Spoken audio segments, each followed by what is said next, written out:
Shalom. Kita buka kitab Mazmur pasal 1 ayat 1 sampai ayat 6. Mazmur 1 ayat 1 sampai ayat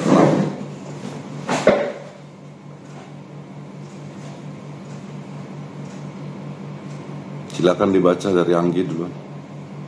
Berbahagialah orang yang tidak berjalan menurut nasihat orang fasik, yang tidak berdiri di jalan orang berdosa, dan yang tidak duduk dalam kumpulan pencemooh.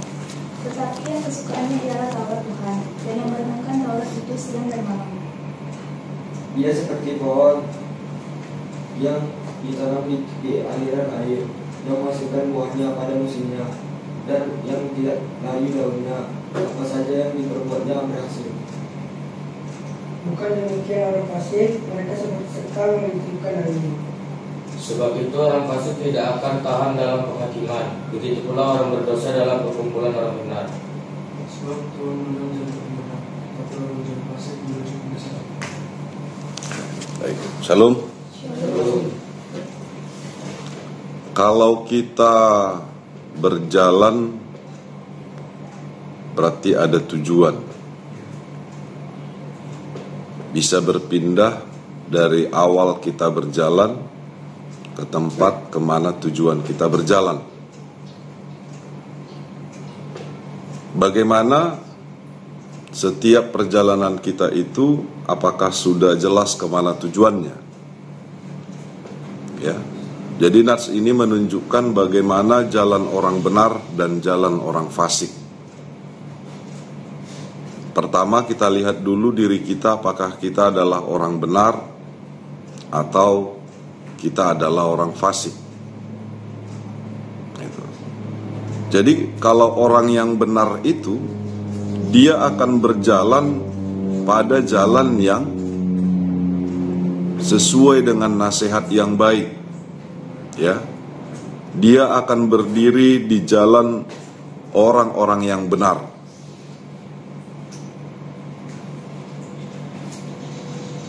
Bagaimana itu yang benar?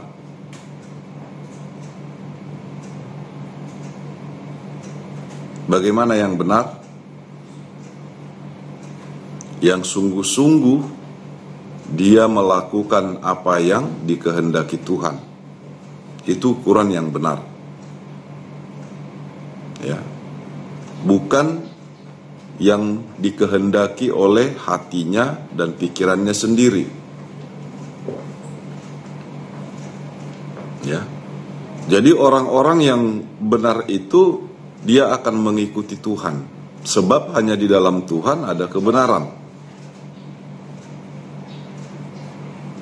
Teman kita bisa salah. Kalau kita terikut-ikut dengan teman kita, maka kita akan ikut salah, sebab jalannya teman kita sudah salah. Tapi kalau kita benar, teman kita yang salah bisa ikut dengan kita, maka teman kita bisa ikut di dalam jalan yang benar. Gitu. Jadi orang yang berjalan di dalam jalan yang benar itu sendiri, dia akan memperoleh keberhasilan. Sebab orang yang berjalan di jalan yang benar itu akan menjadi kesukaan Tuhan. Kalau dia menjadi kesukaan Tuhan, maka Tuhan akan memberkatinya. Kalau dia di jalan yang salah, maka Tuhan akan mengutuknya. Bahkan dikatakan tadi pada hari penghakiman sendiri pun dia tidak akan tahan. Ya, dia tidak akan tahan. Gitu. Nah, apa-apa saja itu yang dikatakan sebagai orang yang benar itu? Yang pertama tadi, hidup di dalam kehendak Allah, di dalam kehendak Tuhan, ya, mengikuti nasihat yang baik, ya. Lalu dikatakan lagi yang kesukaannya ialah Taurat Tuhan, ayat 2. Yang kesukaannya ialah Taurat Tuhan. Jadi kalau malas belajar, baca Alkitab, ya, malas datang ibadah, itu nggak akan menjadi kesukaan orang benar. Itu udah salah. Jadi orang-orang yang malas untuk ikut penelahan Alkitab atau PA, itu adalah orang-orang yang tidak benar. Gitu. Di hadapan Tuhan. Mungkin di hadapan manusia bisa aja dia benar. Apalagi manusia yang sudah berdosa semua. Terus yang berikut, dan yang merenungkan Taurat itu siang dan malam. Ayat 2 tadi. Ya. Yang merenungkan Taurat itu siang dan malam. Artinya apa? Baik siang maupun malam kita menghidupi apa yang dikehendaki Tuhan itu. Sesuai dengan firman-Nya, sesuai dengan perintahnya atau Tauratnya. Ya. Jadi nggak bisa lepas. Sianglah aku jadi orang baik, malam jadi bandit. Nggak bisa. Ya. Di dalam terang aku bisa menjadi terang, di dalam gelap aku akan menjadi sangat gelap. Nggak bisa begitu. Lalu orang benar itu seperti pohon yang ditanam di tepi aliran air. Ya, lihat ayat 3. Yang menghasilkan buahnya pada musimnya. Dan yang tidak layu daunnya. Apa saja yang diperbuatnya berhasil. Tahu pohon yang di tepi air? Dia tidak akan kekurangan air. Sebab air salah satu sumber dari kehidupan. Kalau terjadi kemarau atau kekeringan, maka bisa saja pohon itu tidak akan hidup. Dia akan mati karena dia tidak memperoleh sumber kehidupan, ya, yaitu air itu sendiri. Air juga menjadi jalan untuk menyuplai makanan-makanan ke pohon itu. Manusia pun lebih baik dia tidak makan beberapa hari daripada tidak minum beberapa hari. Kalau mau kalian teslah, tapi jaga kesehatan. Ya, karena manusia lebih cepat haus, dehidrasi daripada dia cepat lapar. Mungkin makan bisa cukup 3 kali sehari, atau mungkin 2 kali sehari. Tapi kalau minum lebih dari situ. Berapa liter sehari? 2 liter satu hari. Bisa sekali minum itu 2 liter? Itu tidak sesuai dengan kesehatan. Bisa 2 kali minum? Sekali minum seliter? Enggak juga. Biasanya 1 gelas, 1 gelas, 1 gelas. Gitu ya. 1 gelas itu berapa liter? 1 gelas berapa liter? 0, berapa? Atau 1 liter berapa gelas? Tergantung gelasnya. Oke. Nah, jadi yang pasti kalian harus tahu itu. Dan seperti itulah berkat Tuhan itu. Lihat, seperti pohon yang ditanam di tepi aliran air. Berarti aliran air adalah jalan memberikan kehidupan. Ya. Lalu Yesus mengatakan bahwa dia adalah air kehidupan. Makanya siapa yang dekat dengan air kehidupan, yaitu Yesus, dia akan hidup. Ya, makanya diibaratkan Yesus itu, firman Tuhan itu seperti air yang perlu dan sangat penting bagi tubuh kita. Demikian juga Tuhan Yesus dan firman-Nya sangat penting dan sangat perlu bagi rohani kita, bahkan dengan tubuh kita. Sebab yang diciptakan Tuhan bukan hanya roh, tapi bahkan tubuh kita duluan diciptakan Tuhan. Baru dia berikan napas kehidupan. Dia berikan roh kehidupan. Ya, makanya kita bisa hidup. Gitu. Nah, jadi jangan pentingkan hal-hal yang gak penting sebenarnya. Tapi lihatlah apa yang paling penting di dalam kehidupan kita. Kita bisa menikmati hidup ini tapi dengan benar. Gak salah main biliar. Ya, tapi kalau berbohong untuk itu salah. Ya. Nggak salah kalian bermain-main. Bermain apa? Mungkin kalian bermain game. Nggak salah, tapi kalau salah waktunya salah. Ya. Game itu juga sudah jadi olahraga. E-sport kan. Tapi dengan benar, jangan asal-asal. Dan itu pun harus lihat waktunya. Bahkan orang yang main game itu harus disiplin, kalau nggak kalah terus itu. Punya strategi, punya taktik, gitu ya. Baru melatih dirinya, ketangkasan, kecepatan, ya, prediksi, gitu. Harus. Gitu.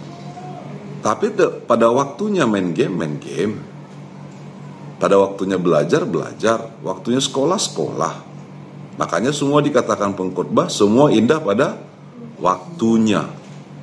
Semua indah pada waktunya. Indah pada lahir, indah saat hidup, indah saat anak-anak, indah saat kita remaja, indah saat kalian pemuda, indah saatnya kalian dewasa, indah saat kalian orang tua, indah saat kalian sudah tua, indah saat kalian sudah opung-opung nenek-nenek, indah saat kalian sudah meninggoy.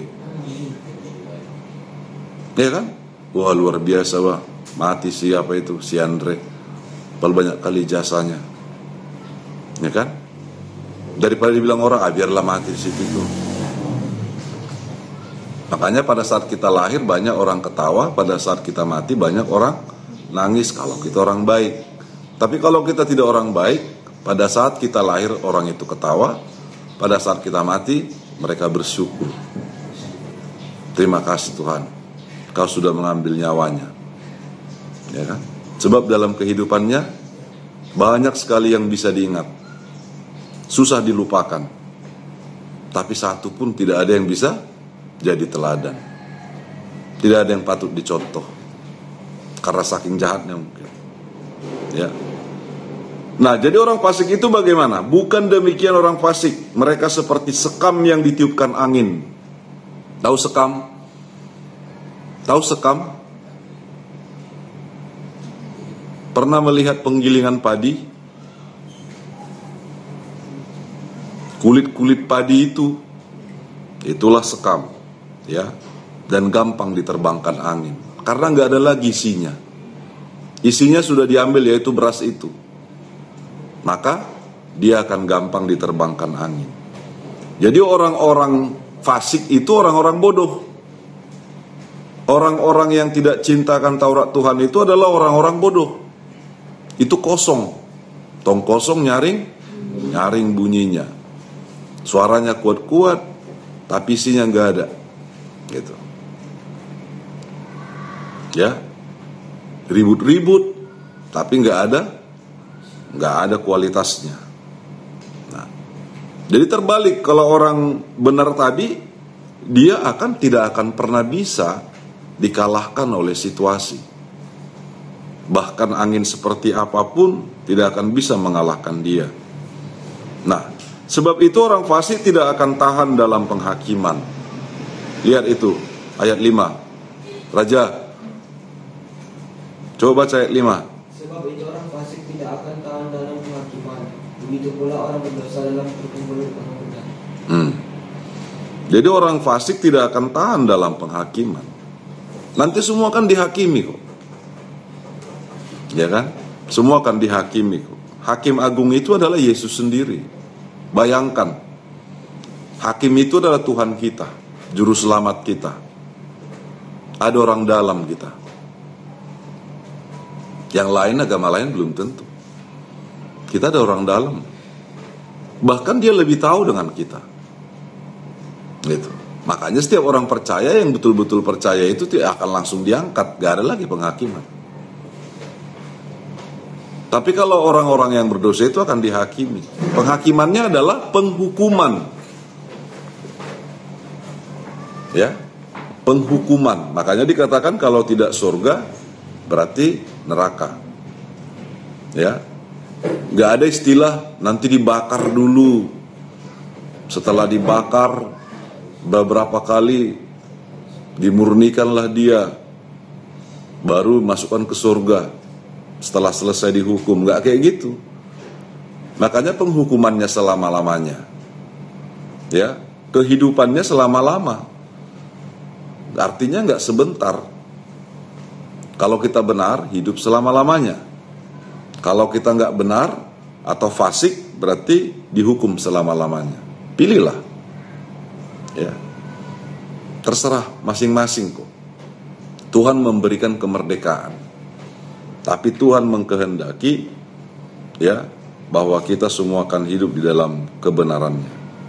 Ya, sebab Tuhan mengenal jalan orang benar, tetapi jalan orang fasik menuju kebinasaan. Ayat 6. Coba baca Mario. Tuhan mengenal jalan orang benar, tapi jalan orang fasik menuju kebinasaan. Ya, jadi kata mengenal di situ, sebab Tuhan mengenal jalan orang fasik. Mengenal itu artinya dekat, disukai. Ya, jadi orang benar itu akan dekat dengan Tuhan. Ya, orang benar itu disukai oleh Tuhan. Nah, tetapi jalan orang fasik menuju kebinasaan. Kalian tahu pilih yang mana? Mau binasa atau mau kekal? Mau kekal. Terus masih malas-malasan? Kalau janji masuk ibadah jam 10, datang jam 10 lewat. Ya kan? Kayak mana lah caranya biar terlambat gitu ya. Janji sudah jam 14, datang jam 14 lewat. Gitu ya. Kayak mana lah caranya biar terlambat. Gitu. Jangan kalian pikirkan, jangan-jangan kawan kita belum ada. Gak perlu itu.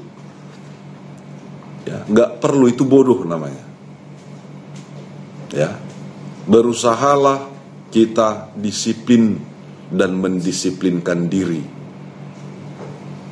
Kalau kita tidak menjadi guru atas diri kita, maka siapa lagi yang bisa tahu tentang kita?